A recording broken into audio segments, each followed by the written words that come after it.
Anyone have any questions so far on kind of this concept? It's really what we're talking about. The big one here is that we've split Lewis at 42nd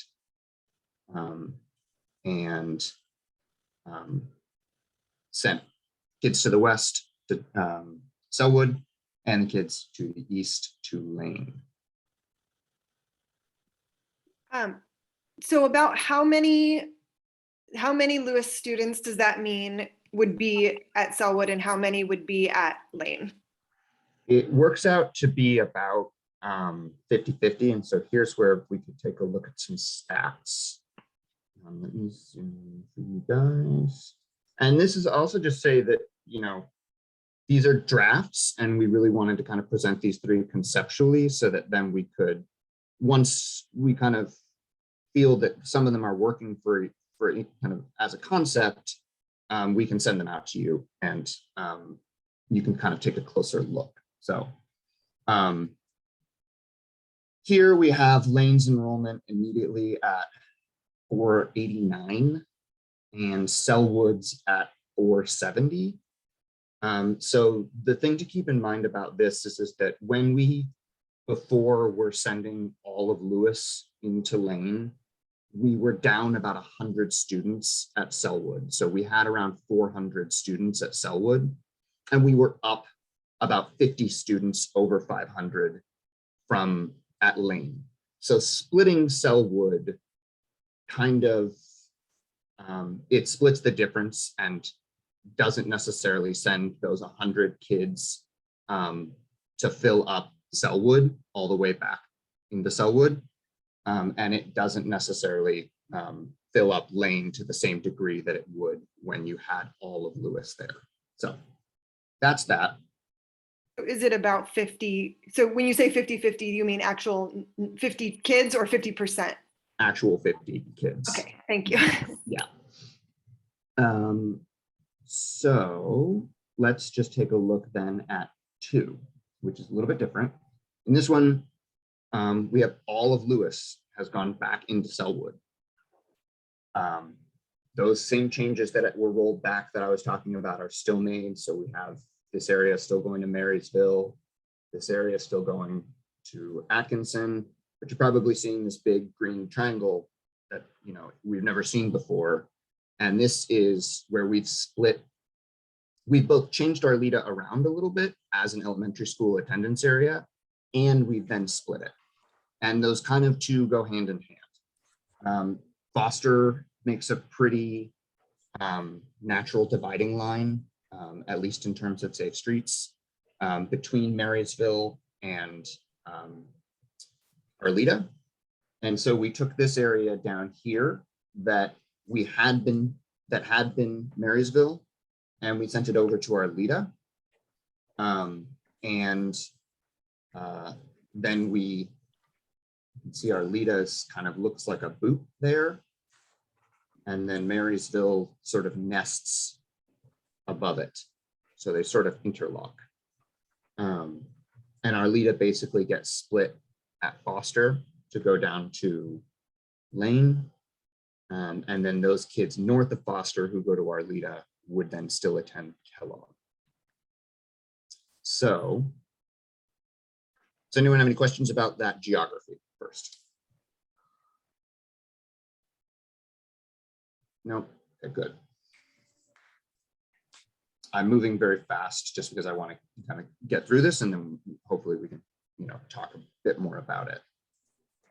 This one, just from pure enrollment numbers, has sort of the most parity between all of the middle schools.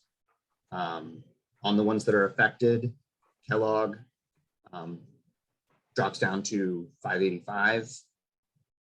Lane is up, and we're looking at the forecast here, up at 566. Selwood is back up above 500. So those are the three that really get affected. Okay. And then for 3 actually involves no split feeders. What we've done with This one is take all of Woodstock, and we've taken it from going to Hosford, and we've sent it to Lane. Preston is still going to Hosford. So we're still able to have Hosford have a relatively robust enrollment. It's not, we haven't taken, we've sort of switched the two a little bit in this one. Any questions about the geography so far? This one's fairly straightforward. Ethan, there's a question in the chat. If we have projected elementary enrollment numbers with these shifts. Yes, we do have those numbers. Most of them are going to be the same as in the E-series, of which you have. And once I finish up with this, we'll loop back and take a look at the only ones that are really going to be big changes are Arleta and Marysville, because of the switch around Foster. So just taking a look here. This.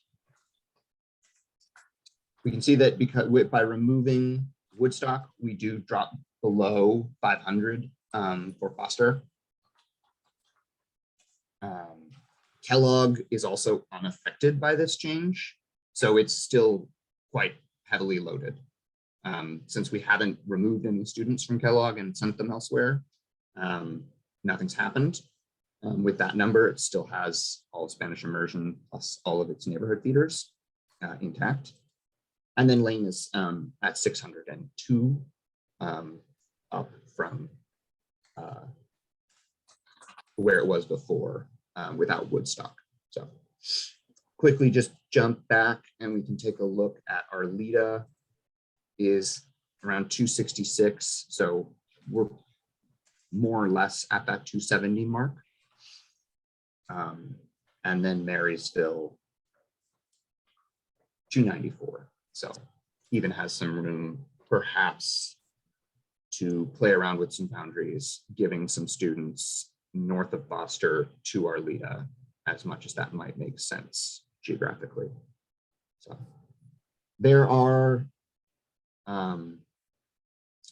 well, not quite yet, but there would be and will be direct certification low income numbers, BIPOC numbers, Black Native numbers with these, that once we get them out for you guys, or you all, depending on which ones are most attractive, then we can kind of move forward and take a deeper dive, sort of. I just covered through those three in I think like 9 minutes. So that was probably like a giant information dump. I've been staring at this all day, so it's in my head, but please, if you have any questions, I ran through that very fast. Can you, for F2, I have the same question as I had for F1 with the split of Arleta, how many kids go to Kellogg and how many to Lane?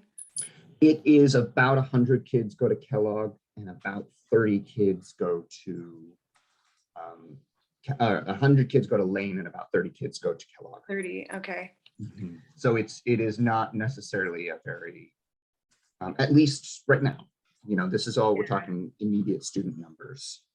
Yeah, I feel like, I feel like if a split is more balanced, where you've got a bigger group of kids moving together, that it might be more amenable. And that is something that, one of the things we were talking about with Marysville splitting to go to Harrison Park was that, really the only area that kind of works is this area right about there that butts up against Harrison Park there. And there's just some obvious, it's right so close to Kellogg and you only get about 30 kids. And so that 30 kids just to end up going, to balance things out does create a little bit of disparity. So you could, this is just me spitballing. As I was saying, Marysville seems to have a little bit of a higher enrollment than Arleta right now. So theoretically, this area back here could be returned to Arleta. So that's not to say that just because it's not perfect, we don't necessarily want to throw baby out with the bathwater. Sure.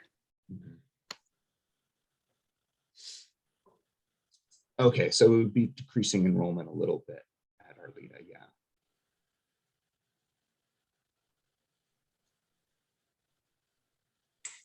Any other clarifying questions for Ethan on these?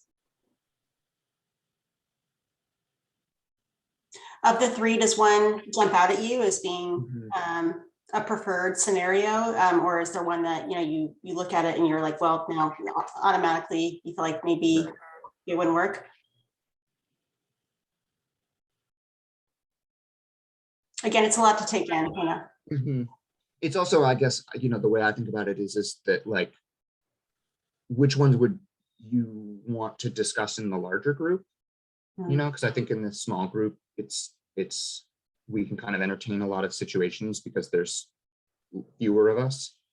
But it's in the cage match of the larger group that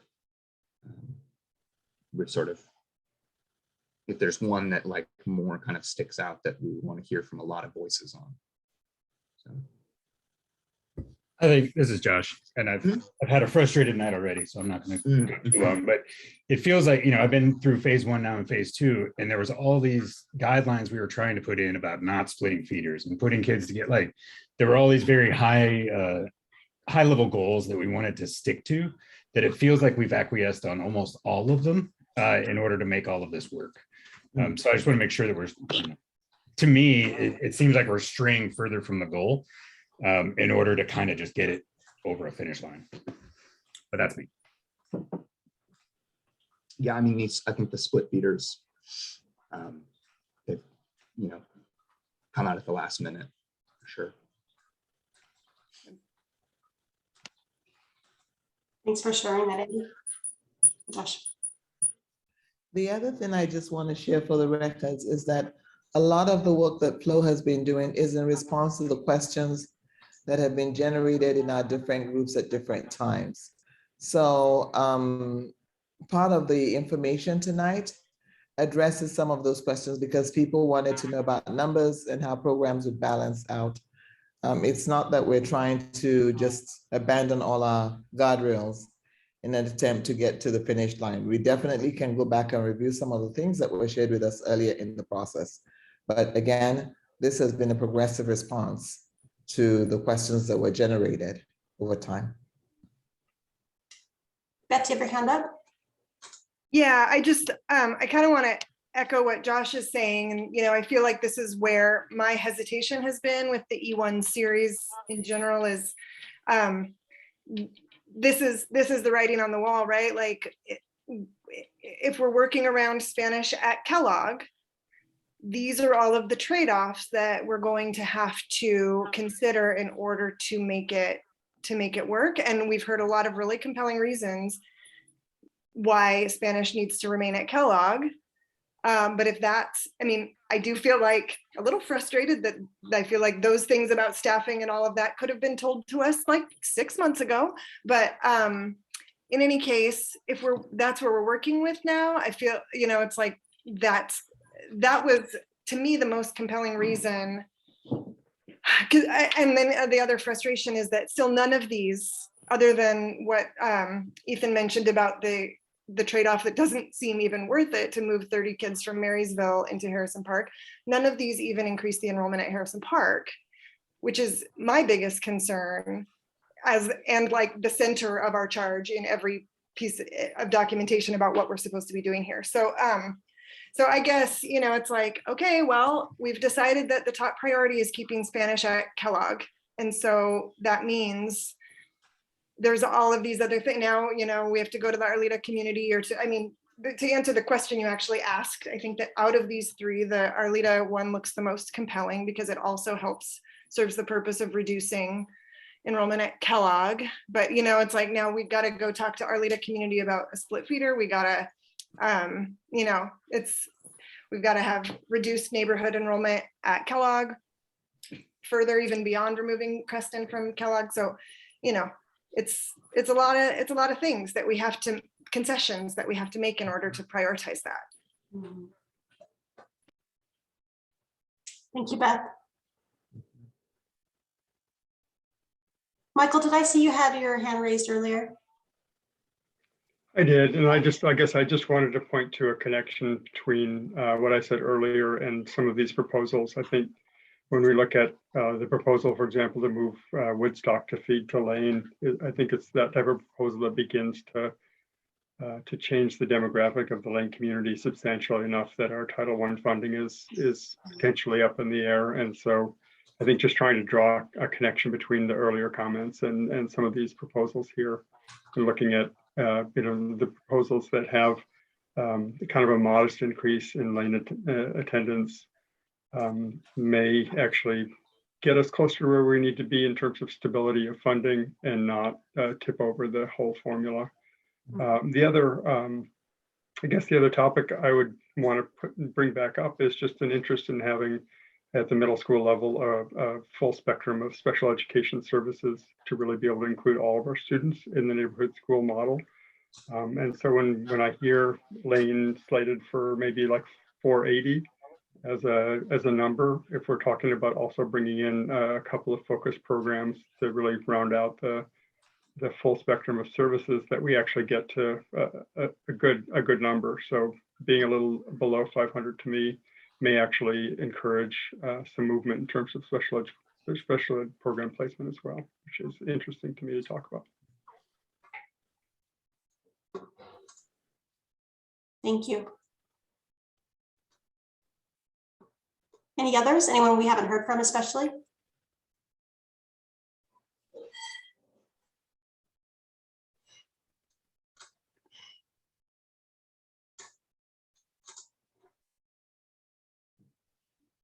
Philip says Arleta has an SES program, which would be a good feed to Lane if that was the case. Yeah, and I will also just address that the 270 threshold, there's ways that you could get, I think it's fewer than 10 students if we're trying to hit that, magic 270 number. So I think as a jumping off point, getting close to that within fewer than 10 students is a good kind of, just from experience of moving lines around, that can be achieved.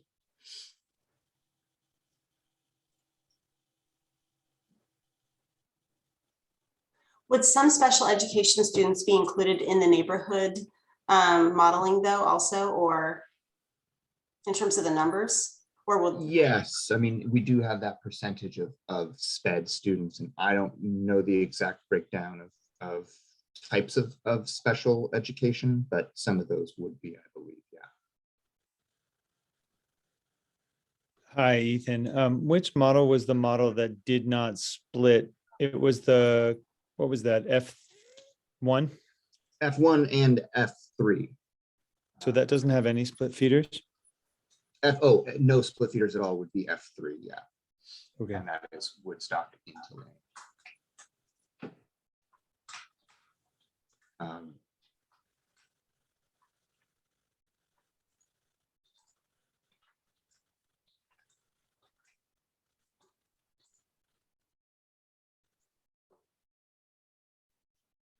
Though, can you help clarify something in this model that Marysville, that shaded in Marysville area? What is it? Can you explain that? Part of this Marysville actually is that change is still reflected in this, and part of that is because based on what we saw in E1, we have this small change that Creston was giving some students to Arleta, and it was kind of brought that should be closer to Creston, and so with that, Arleta's, in terms of enrollment balancing, removing that brought Arleta pretty low. So this change here was made in order to bring Arleta back up closer to 270, or close enough to work with. So. Was Creston too small without that piece? Because if they're going to Hosford, it seems like that piece is awfully close to Kellogg. Yes, and part of that was in response to removing this area that was slated to go to Creston from Atkinson, and got brought back into Atkinson which then Huh. sort of set off a little bit of a chain of. Couldn't. Mhm. Where's Glencoe's enrollment? Because I feel like it would be better for Atkinson to increase out of the Glencoe neighborhood than Creston, where it's already also pretty low. Yeah, and this was actually changed not necessarily because of enrollment. I don't believe entirely. It was part Oh. of it was that students here would have to cross 52nd, 50th, Foster, and Oh, Howell to oh. get to Creston, Okay. as opposed to walking up to Atkinson. But Glencoe does have enrollment usually in the 300s, I believe. Yeah, I mean, Okay. it's got a lot of kids Yeah. comparatively. So kind of that trade-off of safe streets, desire to create safe streets and state connections, Sure. kind of disbalances enrollments.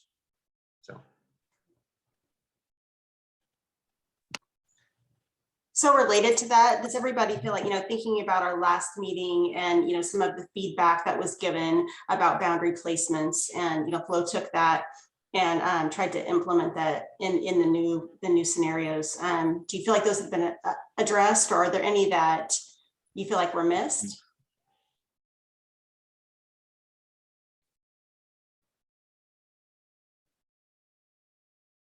And, we'll have these maps out for people to look at with a little bit, with plenty of time. So.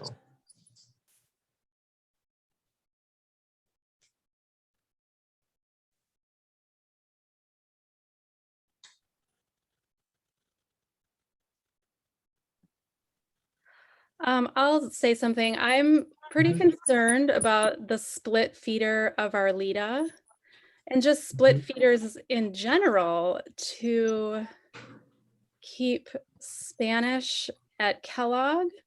If we're really working around that hurts neighborhood kids. That's hurting our LIDA school now. For their community to be broken up and go to separate middle schools. To keep Spanish at Kellogg is something I'm still really struggling with. I can second that. It would be very hard for us at Arleta to send kids to two different places, especially if we want to send kids with robust information and work with staff with incoming sixth grade students. It would be, I don't think it would do kids service to do that. So.